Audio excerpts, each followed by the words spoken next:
Welcome back to the Runaround, brought to you by Halliburton Sports here on ESPN 1300 AM. Check out Halliburton Sports for all of your running needs at halliburtonsports.com or visit their showroom on Pulaski Highway today. I'm still reeling off that. I mean, those guys are tough. Serge, and what Serge pointed out just before he left, he said a lot of people go into these races, they're worried about what pair of shoes they're going to switch into, what clothes they're going to wear, and he shows up to the race, one pair of shoes, no crew. And the clothes on his back. I mean, 140 to 160 miles a week. Right. For those who just missed the segment that was on the air, we talked to Christian Kreutzer and Serge Arbona, two local guys who are big-time ultra runners. They'll be running at the USA Track and Field 24-hour endurance run. Serge won the event 2 years ago.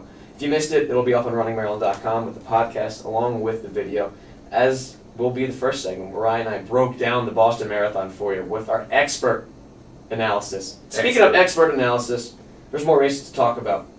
It's not just Boston. Let's step on the track for a little bit. George Mason, just across the Potomac here. Alan Webb, looks like he's finally getting into his groove here. I know he seemed like people are saying he was struggling. I was saying, well, wish him the best of luck. He is the American record holder in the mile. We want to get his mojo back. Well, I have to say I'm obviously a little personally biased. I did attend Alan Webb's wedding, so I certainly like the guy, and for me growing up, he was the guy. He was the high school phenom, American record holder in the mile. You can never count against him. But last week he runs a 3:54 1500 and a 1:54 800. I mean, that's pedestrian.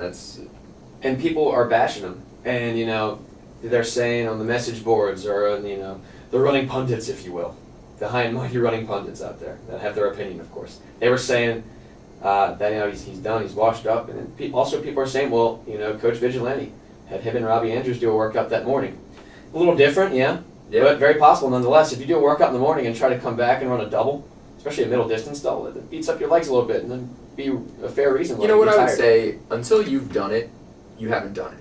Yeah. And you don't know what these people are training like. We can all sit here from our chairs and couches and say, oh well, why aren't they that quick? But at the end of the day, they know what they're doing. Well, let's cut right to it here. He ran a 3:43 1500. It's about a 4:01 mile, and then doubled back in the 5K. Right now, he's run some impressive 10Ks, and then like maybe back in 2006, 2007, he's run one under 28 minutes. Yeah. 27:30 or so, I want to say. I honestly forget. It escapes my mind right now. But he's back. I would say that he's come back off of injury, and he's run times that are fairly similar to this, and it's only April. It really is. The 3:43 was a fourth place effort. It was a close race. He was a little disappointed in the time. Goes and does the 5K. Our friend down at Georgetown Running Company, Sam Luff, leads for the first 2 miles of the race, and then you're not going to compete with American mile record holder. Alan takes off, runs a 14:15 for a double. I think that's a pretty good showing. Okay, and Lewis is joining us right now, our head producer. What do you guys think, Alan Webb? Olympic chances. Do you think he's going to be running some times that are going to turn some heads, and eventually, is he going to run some times that's going to put him in that top 3, the Olympic trials, to wear a U.S. uniform? What do you think, Lewis? I think he's starting to progress a little bit. I mean, coming back to 3:31 shoes would be pretty tough. But last year he ran, I think, 3:36 after his second or third race. So, I mean, he's got a chance, new situation. So, I'm not going to count him out, but... And let's face it, we're not even talking about time at the Olympic trials. You're talking about who can get the top 3. With guys like Matt Centrowitz, who can kick. Bernard Lagat, I don't know what Bernard Lagat's going to run this year. I mean, I think what Lagat at this point is going to go for is not 15. I don't think he feels totally confident in his kick at that level, and dude wants to win medals. He doesn't have Olympic gold. Yeah, right. So I think it's 5K only for him right now. Plus, he's not exactly young anymore, and I think the 5K would suit him better. But if there's anything to show that he still has some wheels, let's talk about that 3K he ran at the U.S. Indoor Championships, where he was just jogging along with Lopez Lamong and Galen Rupp, who was leading, and he just ripped a 25-second last lap, where I would say the first 50 meters of that last 200 kick were honestly moving along the same pace that they had been running. He just ripped it at 150 to go, and he still cranked out a 20, a 25. I'd argue he could have ran 23 high.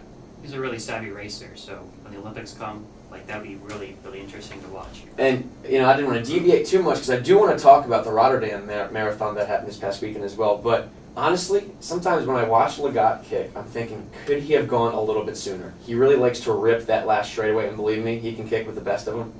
But once again, he's not exactly a spring chicken. It's a risk. It's a risk to do it, but the race against Mo Farah, 5K World Championships in Daegu. Sorry, I didn't want to cut you off. No, you're absolutely right. I mean, you talk about these guys know their strengths. They have their race plan, their tactics, but sometimes you have to wonder, go a little earlier, and maybe you'll have a better chance of holding them off. Who knows? Who are we to say? Right. We're not in that race, so you got to trust their instincts. And championship racing is so different, so different.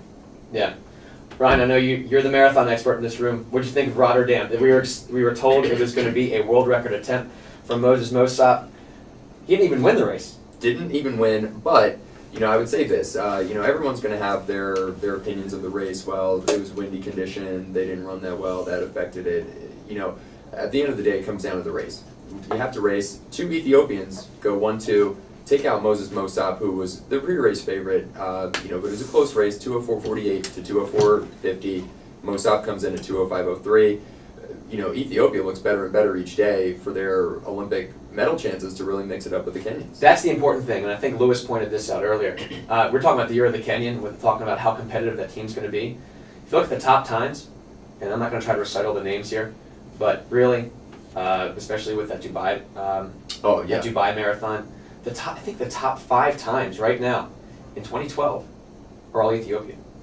So, I mean, the name of the game is the East African runners are just going to sweep those medal spots. You're sitting there last year thinking, it's Kenya, 1, 2, 3 at the Olympics, no problem. But now, Kenya doesn't even have its team picked. Can you beat them? Can you beat them? You can't be in a game like 2:05. What is that, bad time? Right. It's phenomenal. Right, and then we're talking, in an age where people are running 2:03. Yeah. In the Boston Marathon, and just it's really something else to see that the depth is there, but really no slight to the Americans. I mean, they're especially the women. Shalane Flanagan, I'd love to see her win a medal. She's on her game right now. Absolutely. But like I said, it's between Ethiopians and the Kenyans. Well, and another thing, I don't know if you guys saw, but Kenyan's Athletic Federation proclaiming that if you want to be considered for our Kenyan 10,000 meter Olympic track team, you have to participate this Tuesday, as in tomorrow, in a 10K on the track in Kenya. Knocks out a couple of their guys that were either running Rotterdam, Berlin, Boston or London this weekend, because they can't get back to Kenya. Which is the sad story of Jeffrey Mutai, as we talked about earlier. And he dropped out. They probably have like 10 guys who can win Olympic gold. So, I mean, it's work their depth, but it's unbelievable. Will they work their depth? That's the question. Anyway, we're going to step back onto the track for a little bit before we wrap up tonight.